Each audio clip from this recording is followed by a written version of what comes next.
এমন ফিতনা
সবগুলি হচ্ছে নিয়ামতের মূল হচ্ছে আল্লাহর ভালোবাসা।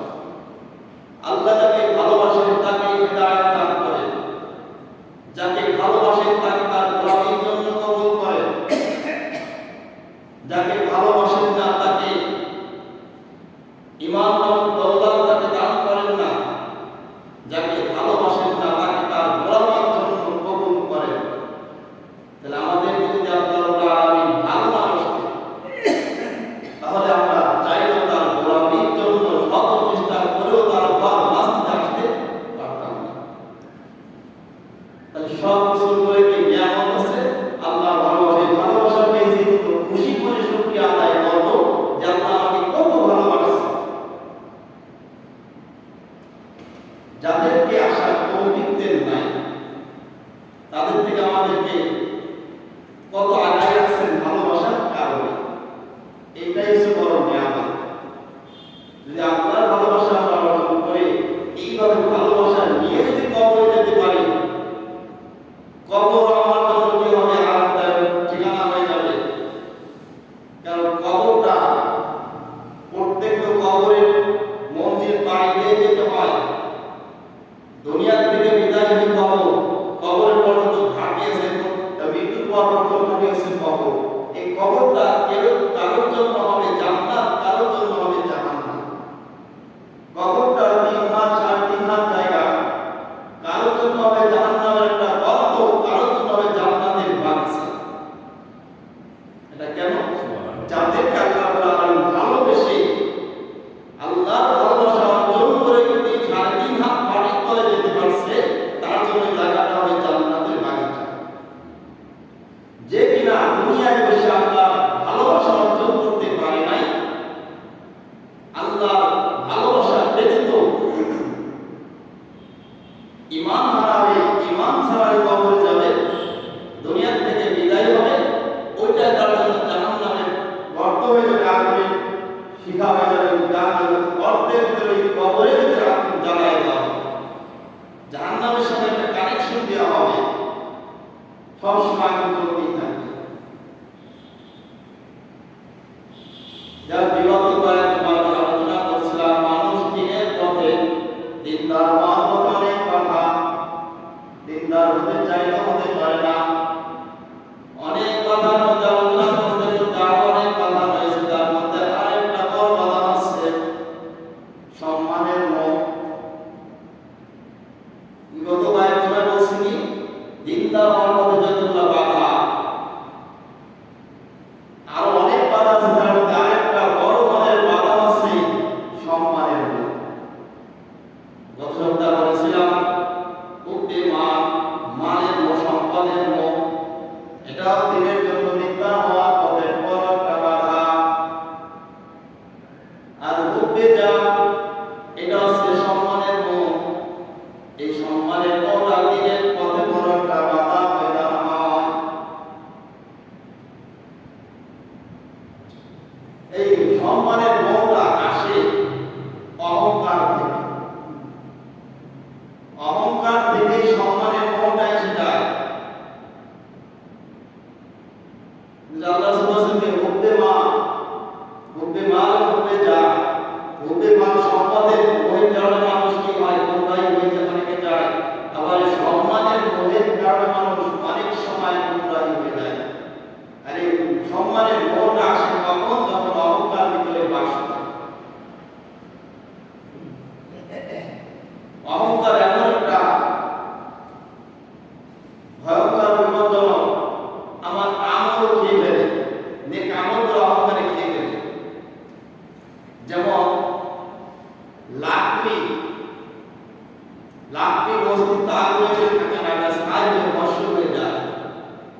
আমার নেক আমল ভস্ম হয়ে পড়া আগুন হচ্ছে অহংকার, হিংসা। এই হিংসা অহংকার এগুলা কি হয়ে যায়? আমলগুলা ধ্বংস করে দেয়। তাহলে বেপার হতে যা, এই সম্মানের অহংকার থেকে তৈরি হয়। অহংকার থেকে তৈরি হয় আমার থেকে বড়, অমুক সে আমার থেকে সম্মানী, আমাকে তার মতো হতে হবে, তার থেকে বড় সম্মানী হতে হবে। সে যে পজিশনে আছে আমাকে ওর থেকে ভালো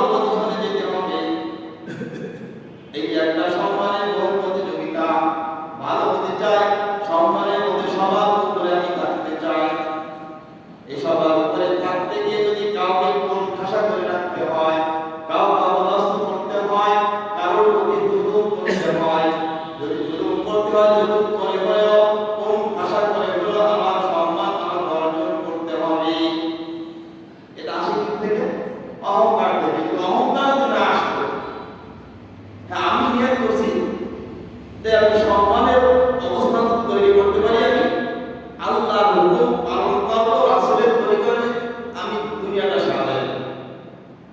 এই জন্য সম্মান অর্জন করার নিয়ত থাকে, তাহলে কাউকে প্রশংসা করা, কারো প্রতি জুলুম করে অর্জন করার নিয়ত করে আসবে না।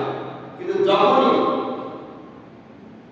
আমার বাহ্যিক চিন্তা থাকবে ভিতরে, রেজা আল্লাহর জন্য থাকবে না, উদ্দেশ্য আল্লাহ, একমাত্র আল্লাহর জন্য উদ্দেশ্য থাকবে না, তখন বুঝতে পারবে যে অহংকার কাজ করছে, অহংকারের কারণে আমার এই পদক্ষেপটি হচ্ছে। অহংকার থেকে মানুষের কি হয়? সম্মানের বোধ তৈরি হয় যে আমাকে সবার উপরে থাকতে হবে, সবাই আমার নিচে থাকবে, আমি সবার উপরে থাকবো, আমি সবার প্রধান হব, সবাই আমার হুকুম মানবে, আমি কারো হুকুম মানব না, তার ধারে নয়। এটা হলো অহংকার থেকে আসে। এই অহংকারের কারণে শয়তান, যে কিনা আল্লাহ দরবারে এমন করে পৌঁছাইছিল, সমস্ত ফেরেশতাদের নেতা তাকে বানিয়ে দেওয়া হয়েছিল, এত বড় সম্মানের আসন তাকে আল্লাহ রাব্বুল আলামিন দান করেছিলেন। এই আসন পাওয়ার পর আল্লাহ রাব্বুল আলামিন হযরত আদম আলাইহিস সালামকে সৃষ্টি করলেন। হযরত আদম আলাইহিস সালামকে সৃষ্টি করার পর আল্লাহ রাব্বুল আলামিন ওর ফেরেশতাদের নেতা আযাজিল, এই শয়তানটা তো আযাজিল নামে পরিচিত, তখন তো অভিশপ্ত হয় নাই, আল্লাহর অভিশাপের প্রেরণে সে আবদ্ধ হয় নাই। হযরত আদম আলাইহিস সালামকে সৃষ্টি করার পর আল্লাহ রাব্বুল আলামিন সমস্ত ফেরেশতাদেরকে উপস্থিত সকলকে হুকুম করলেন, তোমরা আদমকে সিজদা করো। হুকুমটা কার? আল্লাহ। যাকে করুক না কেন, হুকুম যে করছে, হুকুম দাতাকে এটা দেখতে হবে। হুকুম দাতা হচ্ছে আল্লাহ, যিনি আমাদের সৃষ্টিকর্তা। যেটা বলছে ওটা আমার বিবেকে ভালো লাগুক বা না লাগুক, আমার যুক্তিতে ওটা ভালো লাগুক বা না লাগুক, যেহেতু সৃষ্টিকর্তা আমাদের আল্লাহ হুকুম করছেন, এখানে কোনো যুক্তি দাঁড় করানো যাবে না, যুক্তি খোঁজা যাবে না, বিনা যুক্তিতে নির্দ্বিধায় মেনে নিতে হবে। আল্লাহ রাব্বুল আলামিন হুকুম করার সঙ্গে সঙ্গে সমস্ত ফেরেশতারা উপস্থিত, সকল ফেরেশতারা মানে সকলে সিজদা করলো, আল্লাহর হুকুম পালন করলো, হযরত আদম আলাইহিস সালামকে সিজদা করলো। কিন্তু যে ফেরেশতাদের নেতা আযাজিল, সে কি করলো না? সিজদা করলো না। সকলে সিজদা করলো, আযাজিল সিজদা করলো না। এবার আল্লাহ বলেন, মা মানাকা আল্লা তাসজুদা ইয আমারতু, আমি সিজদা করতে বললাম তবু তুমি সিজদা করলে না, কারণ কি? হুকুম করছেন আল্লাহ সিজদা করো, সবাই সিজদা করলো, কিন্তু ইবলিস সিজদা করলো না। আল্লাহ কি বললেন? মা মানাকা আল্লা তাসজুদা ইয আমারতু, আমি হুকুম দিলাম, তোমাকে আদেশ করলাম যে সিজদা করো, তুমি সকলে সিজদা করো, কিন্তু তুমি সিজদা করলে না, ব্যাপার কি? কারণ কি? ইবলিস জবাব দেয়, ক্বালা আনা খায়রুম মিন, আমি তার থেকে উত্তম। কি? আমি তার থেকে উত্তম, তার থেকে ভালো, তার থেকে সম্মানী, তার থেকে ক্ষমতাবান। এটা কি থেকে আসছে? অহংকার। যদি ভিতরে বড়ত্ব ভাব যদি না থাকতো, এই বড় সম্মানের ভাব যদি ভিতরে না থাকতো, তাহলে কোনো যুক্তি দাঁড় করাইতো না। দেখতো আল্লাহ হুকুম পালন, আল্লাহ আদেশ করেছেন, তার হুকুম পালন করতে হবে। কোথায় কিভাবে করতে হবে সেটা আমার দেখার বিষয় নয়, আল্লাহর হুকুম আমাকে পালন করতে হবে। কিন্তু ওটা না করে নিজেকে বড় মনে করলো, ক্বালা আনা খায়রুম মিন, আমি তার থেকে উত্তম, আমি তার থেকে ভালো। আমি উত্তম হয়ে আমি কিভাবে তাকে নিম্নমানের এক বস্তুর প্রতি আমি চেষ্টা করতে পারি? কারণ বলতেছে ফালা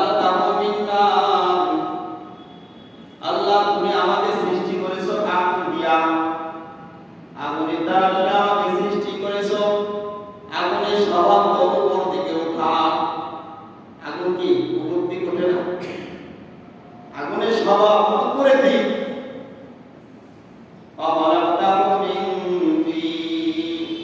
তুমি আগুনকে চিন্তা করেছো মাটি দ্বারা, মাটি ছেড়ে দিলে নিচের দিকে যায় আর আগুন ছেড়ে দিলে উপর দিকে যায়।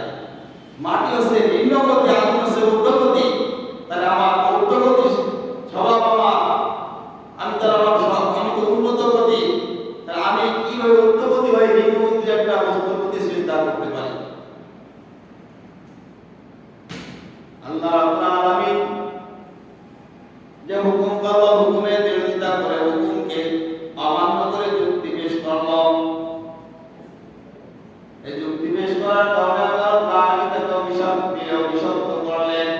আবা ওয়াস্তাকবারা ওয়া কানা মিনাল কাফিরিন। অভিশপ্ত হয়ে গেল, অভিশপ্ত হয়ে কি কাফের হয়ে গেল।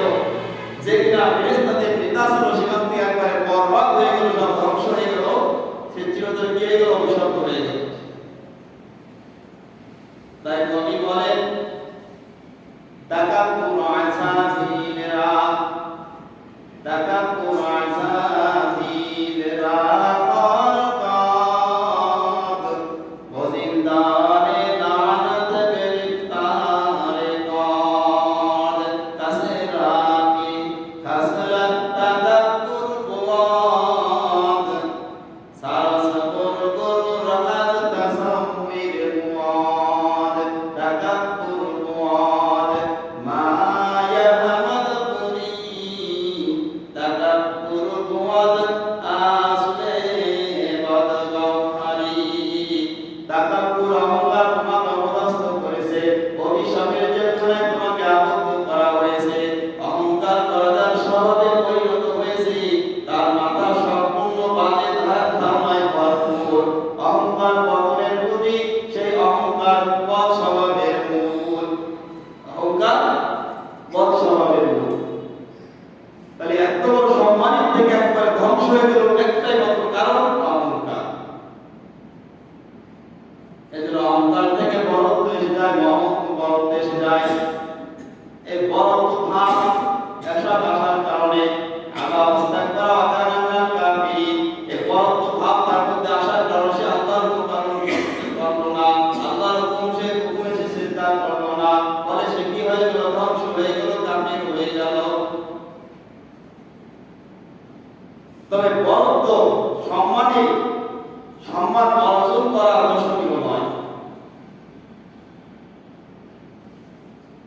যে বড়ত্ব থাকবো না এটা মানে এটা নয়, নিজেকে অসম্মানী করে রাখবো এটার অর্থ এটা নয়। আমার সম্মান আমাকে টিকিয়ে রাখতে হবে। আমার সম্মান যদি আমি নিজেই অসম্মানী হই, আমার সম্মান কেউ ধরে রাখতে পারবে না। নিজের সম্মান নিজেকে বজায় রাখতে হবে। নিজেকে অসম্মানী করে সমাজে বেঁচে থাকার জন্য এটা শরীয়ত সম্মতভাবে আদেশ করেন নাই, এবং শিক্ষা ইসলাম শিক্ষা দেয় নাই, আল্লাহ রাসূলের শিক্ষা দেন নাই। আল্লাহ সুবহানাহু ওয়া তাআলা সমাজের মধ্যে সম্মানের সঙ্গে বাস করো, সম্মানের সঙ্গে বাস করো, অহংকার নিয়ে নয়, সম্মানের সঙ্গে। কারণ অহংকার পতনের মূল।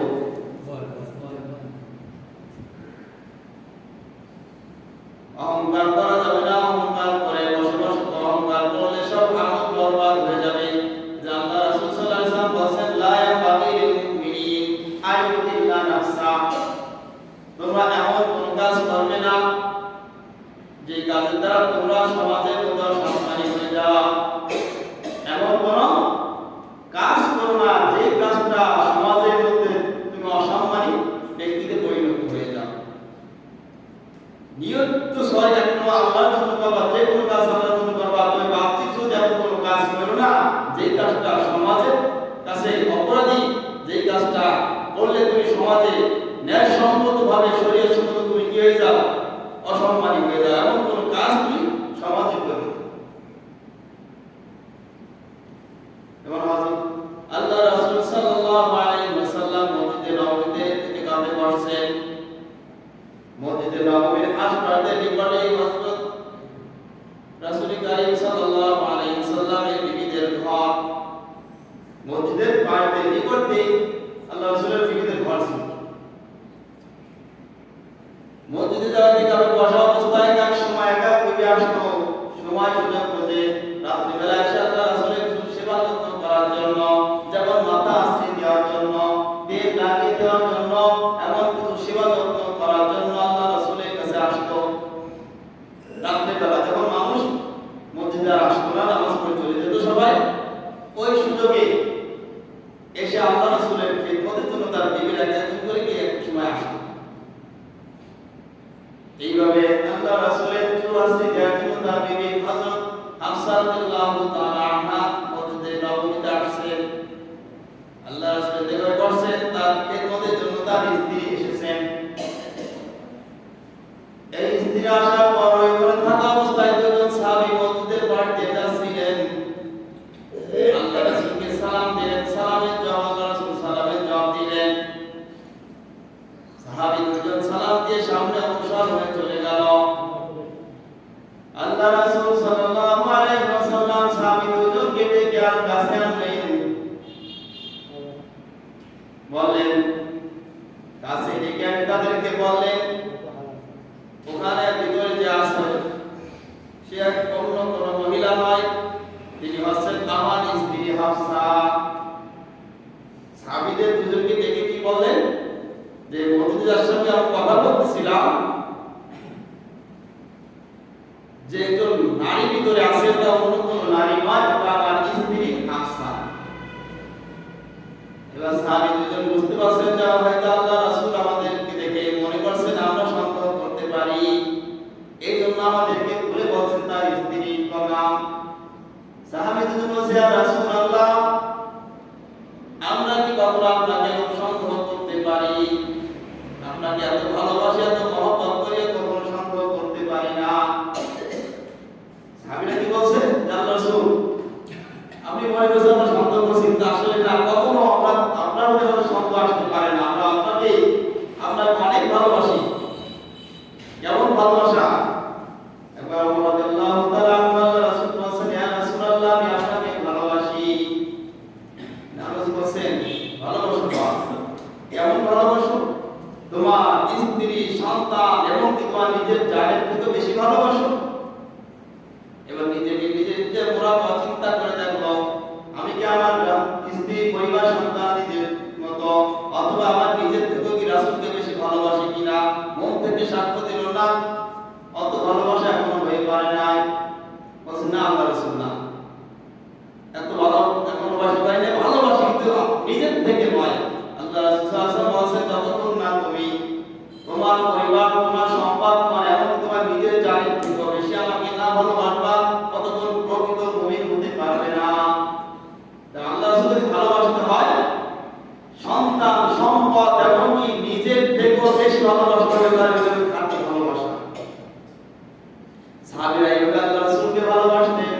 প্রত্যেকটা সাহাবী মনে এমন ভালোবাসা ছিল, নিজের জীবন দিয়ে হলেও রাসূলকে ভালোবাসতেন। রাসূলের গায়ে আঘাত না লাগে নিজেকে ঢাল বানিয়ে দিয়েছেন, নিজের শরীরকে ঢাল বানিয়ে দিয়েছেন। এরপর রাসূলের শরীরের একটু আসর না লাগে, তারা এইভাবে জীবন দিয়ে ভালোবাসছেন। তাহলে দুজন বলছে যে আল্লাহ রাসূল, আমরা কখনো আপনাকে সন্দেহ করতে পারি না। এবার আল্লাহ বলছেন কি, ইন্না শাইতানা ইয়াজরি মিন ইবনি আদম মাজরাতা, শয়তান মানুষের রগ ও শিরায় প্রবেশ করে। এই রগ ও শিরার মধ্যে প্রবেশ করে মানুষের মনে সন্দেহ সৃষ্টি করে দিতে পারে। কারণ তোমাদের মনে শয়তান তোমাদের রগের মধ্যে শিরায় শিরায় চলতে পারে, ক্ষমতা আল্লাহ তাকে দান করেছে, আল্লাহ থেকে ক্ষমতা সে চেয়ে নিয়েছেন। তোমাদের রগের শিরায় শিরায় প্রবেশ করে তোমাদের মনের মধ্যে সন্দেহ সৃষ্টি করে দিতে পারে। তোমরা আমার কাছে জিজ্ঞাসা করবে না, মনে সন্দেহ নিয়ে বসবাস করবে, আর যখন আমি কথা বলবো তখন ওটাকে রিঅ্যাকশন করবে। সমাজে যারা যে চুরি করে, সে যদি রাত্রে চুরি করতো, দিনের বেলা চোরের বিরুদ্ধে আলোচনা করলো, তাহলে কি করবে? নিজে একটা বড় চোর, আবার চোরের আলোচনা করতে চুরি করার অপরাধ কি বলবে কিনা? যে অন্যের প্রতি জুলুম করে, সে যদি জুলুম করা ভালো নয়, জুলুম কেউ করবে না, তার পয়েন্টকে শুনতে হবে, উল্টো চলে 100 হবে কি হবে না। যার ব্যাপারে সন্দেহ হয়, সে যদি সত্য কথা বলে, ওটা শুনতে মন চায় না, কারণ সে লোকটা সুবিধার না।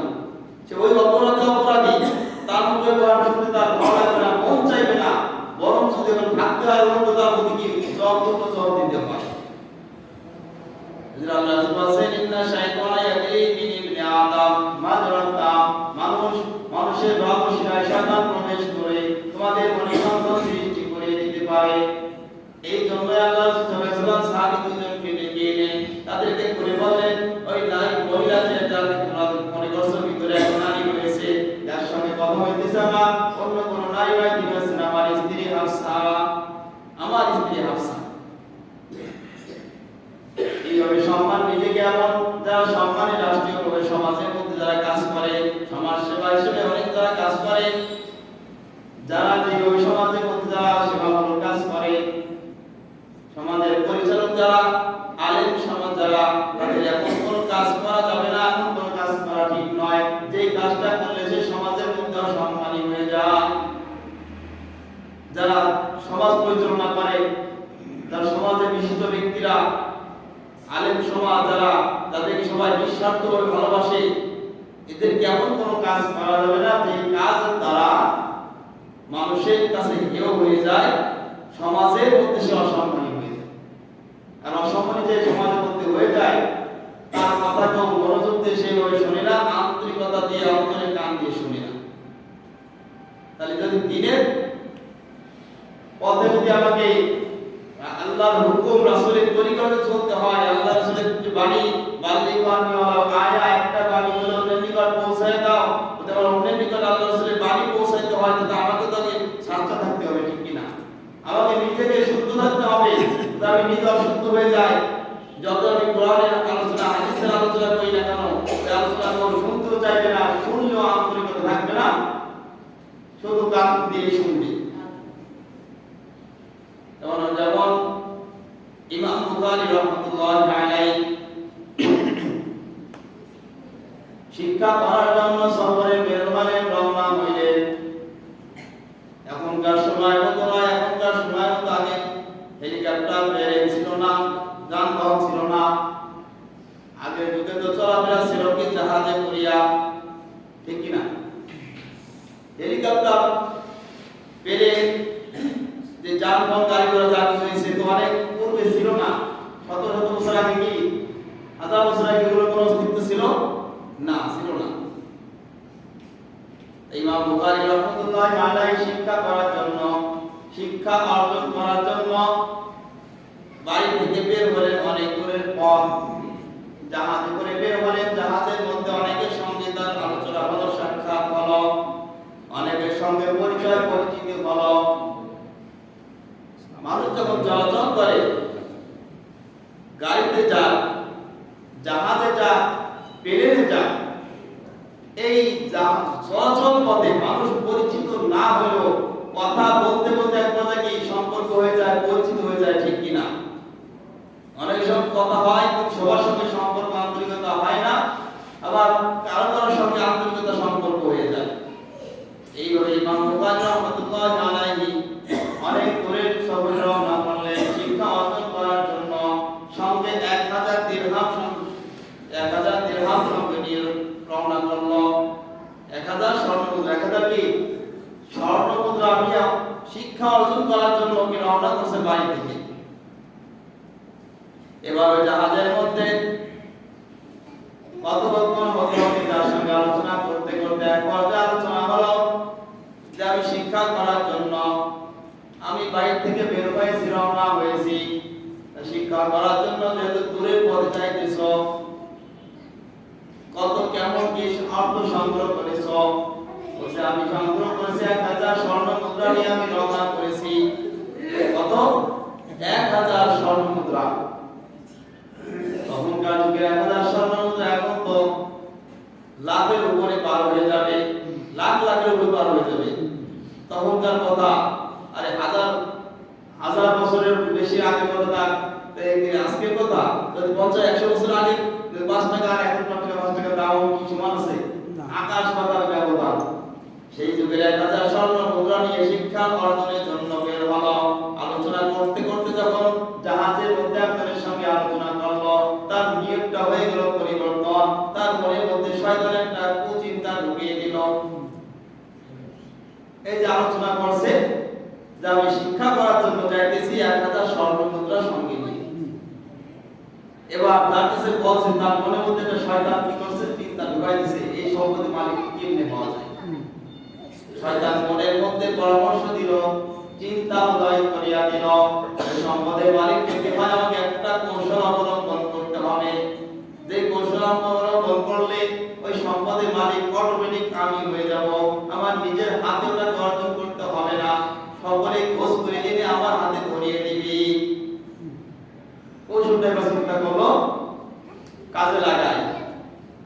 অন্য কেউ তো জানে না, ওকেই বলছে শুধু, আর এই সুযোগটা কাজে লেগে এবার জাহাজের মধ্যে কান্নাকাটি শুরু করে দিল, চিৎকার করা শুরু করলো যে আমার এই জাহাজের মধ্যে আমি 1000 স্বর্ণ মুদ্রা নিয়ে রওনা হয়েছিলাম, হঠাৎ আমার সেই থলিটা হারিয়ে গেছে, স্বর্ণ মুদ্রা থলিটা আমি পাইতেছি না। যখন এগুলো কান্নাকাটি শুরু করলো, জাহাজের পরিচালক যারা ছিল তারা বলছে কেউ তো জায়গা থেকে নড়বেন না, যারা তার স্থানে সেখানেই থাকবেন, জায়গাতেও পরিবর্তন করবেন না, সকলকে চেক করা হবে।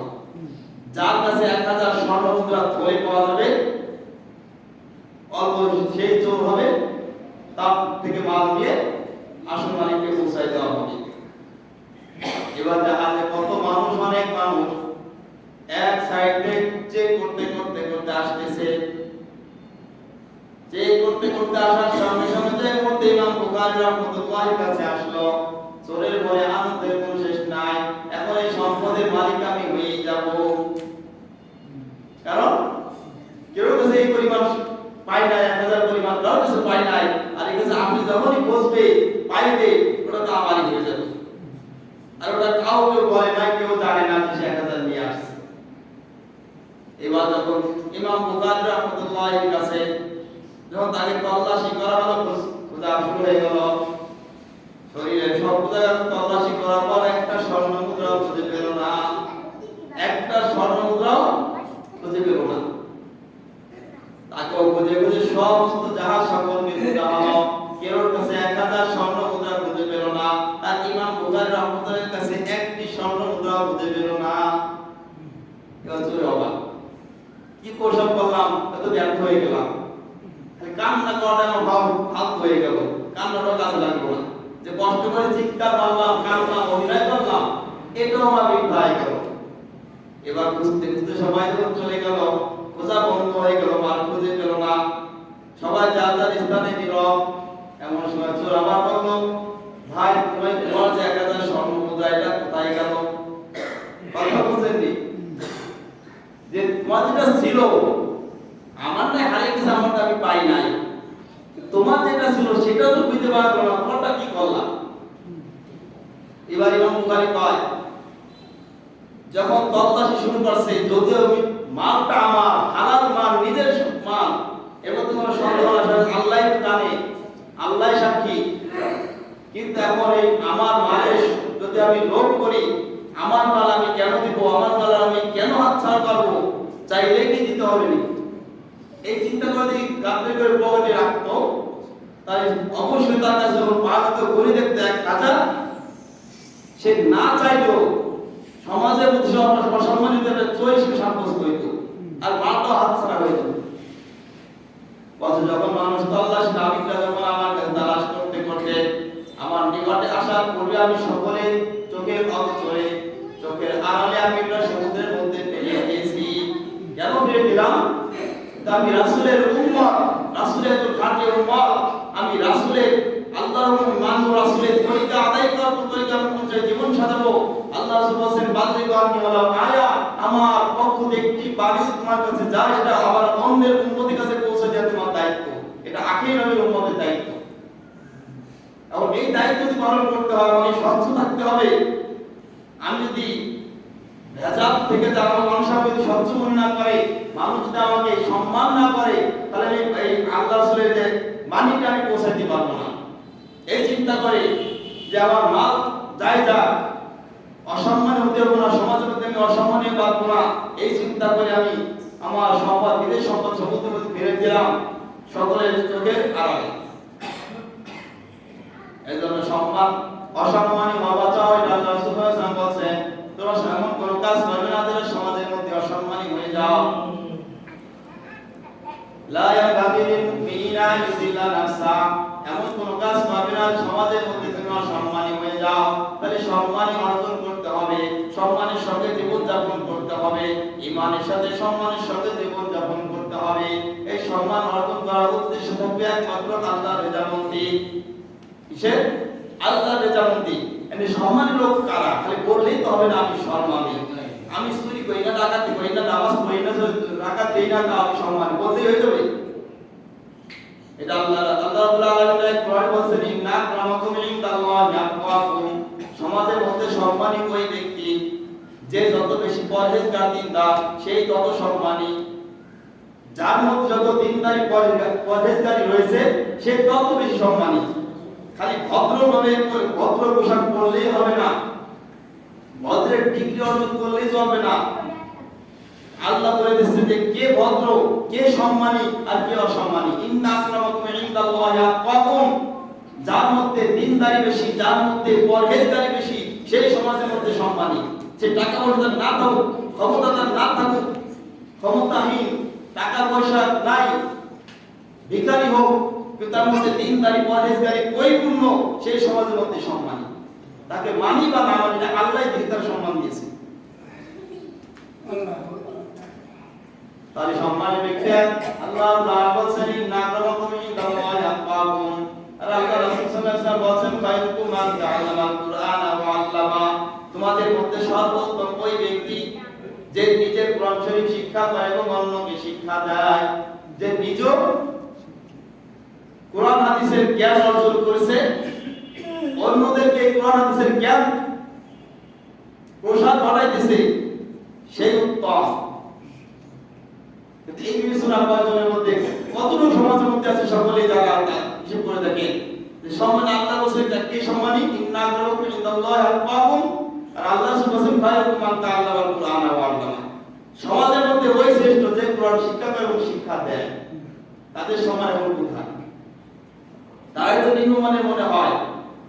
তো সম্মানই মনে করতাম, তাহলে আমার নিজের সন্তান, নিজের কষ্ট সন্তান থেকে একটা সন্তানকে হলেও আলেম বানাইতাম, এটা সম্মানের পথ। আসলে আমরা যদি সম্মান মনে করি না, যদি সম্মান মনে করতাম, তাহলে দুনিয়ার পিছনে দুটোর দেই আর দুটোতে তাহলে কোরআনের ইসলামের দিকে শিক্ষিত করার চেষ্টা করতাম। কিন্তু ওদিকে আমরা সম্মানই বোধ করি না বিদায় তাদেরকে ছোট মনে করি।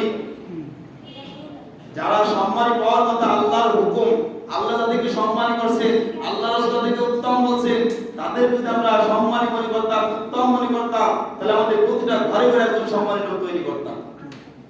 কিন্তু আমরা উত্তম মনে করি না, তাদেরকে হেয় প্রতিপূর্ণ মনে করি, ছোট মনে করি। যেমন রাসূলের যুগে কাফেররা, কাফের না, মুনাফিক নামে মুসলমানরা আল্লাহ রাসূলের সঙ্গে চলছে, ফিরছে, পড়ছে, আবার তারা তলে তলে কাফেরদের সঙ্গে কি করছে, চুক্তিবদ্ধ বিভিন্ন পরামর্শ করছে মুসলমানদের ক্ষতি করার জন্য। এবং মদিনা থেকে কাফেরদের কাছে বলে যে অসম্মানী লোক ব্যতীত বাকিদেরকে মদিনা থেকে কি করো, বিদায় করে দেওয়া উচিত। এই মুনাফিক নামে মুসলমান যারা ছিল আল্লাহ রাসূলের সঙ্গে, আল্লাহ যদি না জানাই দিতেন, আল্লাহ রাসূলও জানতো না যে আমার সাহাবীর মধ্যে ওই মুনাফিক মুসলমান।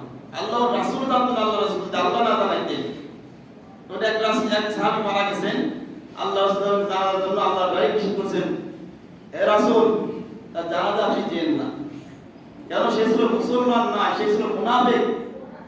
সে আপনার সঙ্গে চলছে, উঠছে বসছে, কাজ করছে, কাফেরদের কাজ করছে, আপনার থেকে তথ্য তাদের কাছে প্রচার করছে, তলে তলে মুসলমানদের ক্ষতি করছে, তার জানাজা আপনি যাবেন না। আল্লাহ রাসূল যদি আল্লাহ না জানাই দিতেন, আল্লাহ রাসূল জানতো না যে কে মুনাফিক আর কে খাঁটি মুসলমান।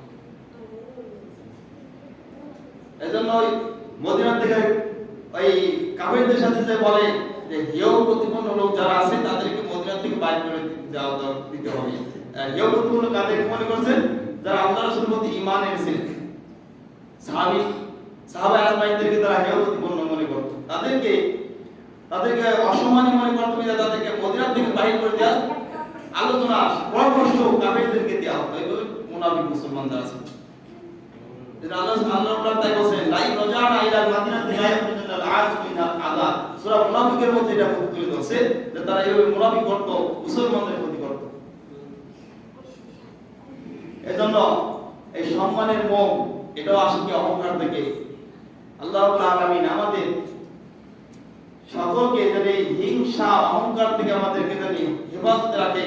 কারণ হিংসা অহংকার এগুলো যে নেক আমল করি, নামাজ রোজা জিকির আজকার যাহা কিছু আনসিকে যাহা কিছু করি এগুলা ধ্বংস করে দেয়। যে আগুন কাঠগুলি পুরাই ভস্ম করে দেয়, ধ্বংস করে দেয়, হিংসা অহংকার এগুলা নেক আমল ধ্বংস করে দেয়। আল্লাহ রাব্বুল আলামিন আমাদের সবাইকে এই হিংসা অহংকার থেকে হেফাজত রাখুন। আমিন।